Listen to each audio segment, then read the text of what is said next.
Hallelujah. सबको जय मसीह के। प्रभु सभी को आशीष करे। आइए हम एक वचन देखेंगे, मत्ती 28 अध्याय का 1-2 वचन पढ़ते हैं।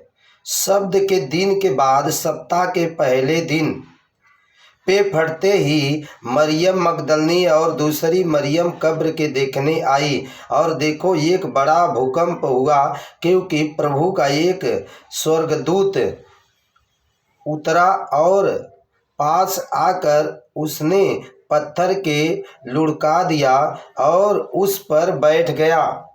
प्रभु का एक स्वर्गदूत। आइए हम उर्दू भाषा में थोड़ा पढ़ते हैं। इसमें 28 का 2 वचन। और देखो एक बड़ा भूकंप आया, क्योंकि खुदा का फरिश्ता आसमान से उतरा और पास आकर पत्थर के लुढ़का दिया और उस पर बैठ गया। यीशु मसीह जिस कब्र में थे, उस कब्र के अंदर यीशु मसीह कब्र था, उसके अंदर यीशु मसीह का जो लोथ थी, शरीर थी, उसके अंदर रखी गई थी, और वहाँ पत्थर बंद था, क्योंकि उस टाइम जो कब्रें होती थी वो गुफाओं के अंदर होती थी। गुफा बनाया जाता था पहाड़ों में, उसमें रखी जाती थी। और वहाँ पे जब तीसरे दिन, शब्द का दिन यानी शनिवार, पुराने नियम में शनिवार, और शनिवार के बाद जो है वो सप्ताह का पहला दिन, वो है संडे का दिन। खुदा ने उत्पत्ति, पैदाइशी की किताब उत्पत्ति पहले अध्याय का 3 वचन में लिखा हुआ है वहाँ पे कि खुदा ने नूर बनाया, और या वो सप्ताह का पहला दिन। हालेलुया। यहाँ सप्ताह का पहला दिन, वहाँ उत्पत्ति पैदाइश किताब पहले अध्याय का 3 वचन में लिखा हुआ है, खुदा ने नूर बनाया, बोला नूर हो जा तो हो गया। और शब्द के दिन बोलेगा तो शनिवार, पहला दिन क्या बनाया? रोशनी। लास्ट दिन क्या रखा? शब्द का दिन। अब लास्ट दिन वाला दिन को कब्र में डाल दिया, शनिवार का दिन कब्र में चला गया। अब शनिवार वाला दिन कब्र में गया तो सप्ताह का जो पहला दिन था वो था जिस दिन बोला रोशनी हो जा, रोशनी हो गया। यीशु मसीह मुर्दों में से जी उठे तो उस दिन कौन सा वार था? वो था संडे। तो संडे को यीशु मसीह जी उठे, शनिवार के बिहान में सुबह, सप्ताह का पहला दिन। हम सप्ताह के पहला दिन वाले हैं, जिस दिन रोशनी हो गया, हम रोशनी के संतान हैं। यीशु मसीह खुदा का नूर है। आमीन। खुदा का कलाम है। एक दीदा में कलाम था, कलाम खुदा के साथ था और कलाम ही खुदा था। शुरुआत में परमेश्वर ने, आदि में वचन था, वचन परमेश्वर के साथ था और वचन ही परमेश्वर था। वचन देहधारी हुआ, वचन मरियम के पेट में आया, वचन ने शरीर को पहना और वचन मनुष्य के पापों के लिए मरा, गाड़ा गया, तीसरे दिन जिंदा हुआ। वो था रोशनी, वो है मनुष्य की जिंदगी। यीशु मसीह मनुष्य की जिंदगी है। यीशु के बगैर मनुष्य के अंदर जिंदगी नहीं है। आमीन। लेकिन अभी झूठ, सबसे बड़ा झूठ जो चल रही है वो ये चल रही है। आइए हम देखेंगे मत्ती 28 अध्याय का, उसको हम पढ़ेंगे कुछ पद को, जो है अपना 11 पद से। क्या लिखा है? वह जा ही रहे थे कि पहरुए में से कुछ ने नगर के आकर पूरा हाल प्रधान याजकों से सुनाया। अंततः उनने पुरनिये के साथ इकट्ठे होकर सम्मति की और सिपाहियों के बहुत चांदी देकर कहा गया, यह कहना कि रात को जब हम सो रहे थे तो उसके चेले आकर उसके चुरा ले गए, और यदि वह बात यहूदियों हाकिमों के कान तक पहुँचे तो हम उसे समझा लेंगे और तुम्हें जोखम से बचा लेंगे। अंततः उनने रुपया लेकर जैसा सिखाए गए थे वैसा ही किया। यह बात आज तक यहूदियों में चालू है। इस बात को लेके दूसरा कोई फायदा उठाता है।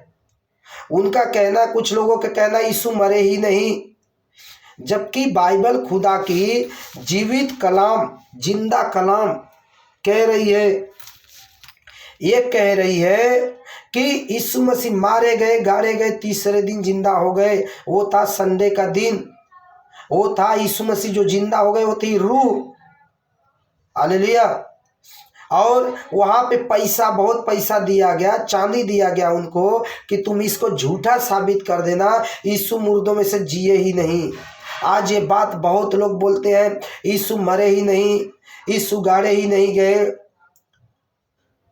सोचो कितनी बड़ी सच्चाई को छुपाई जा रही है?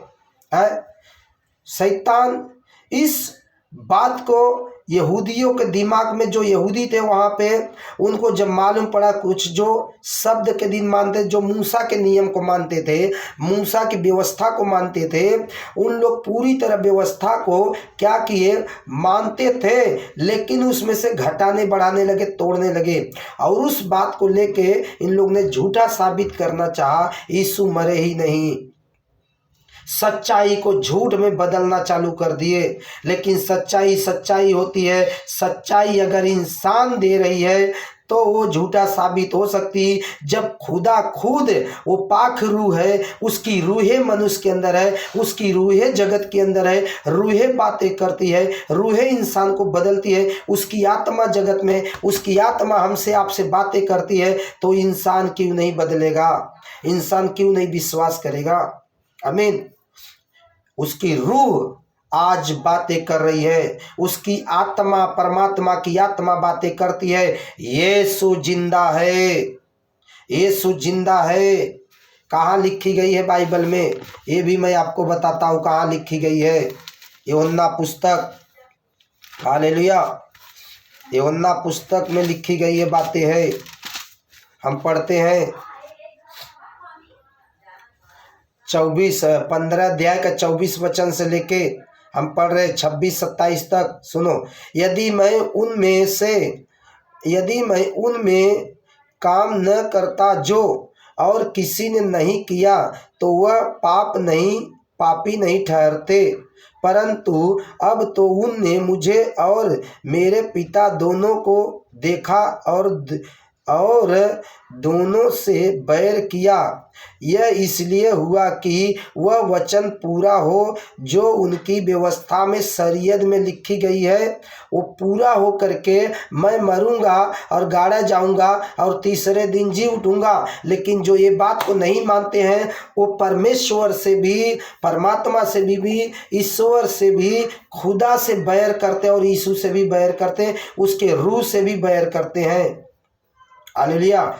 खुदा के कलाम से बैर करते हैं। जो ये बात को नहीं मानते कि यीशु मसीह मरा ही नहीं, यीशु मसीह जी नहीं उठा, वो खुदा के अपमान करते हैं, खुदा को तुच्छ समझते हो। हालेलुया। परंतु जब वह सहायक आएगा, जिसे मैं तुम्हारे पास पिता की ओर से मैं भेजूंगा, अर्थात सत्य का आत्मा, जब वो सहायक को, सत्य की रूह जब आएगी, तब वो तुम्हारे जीवन में काम करेगी। आमीन। इस तरह वचन कहता है। और भी कई बातें हैं जो हम आपको नहीं सिखा सकते, लेकिन आगे चल के हम सिखाएंगे। आमीन। प्रभु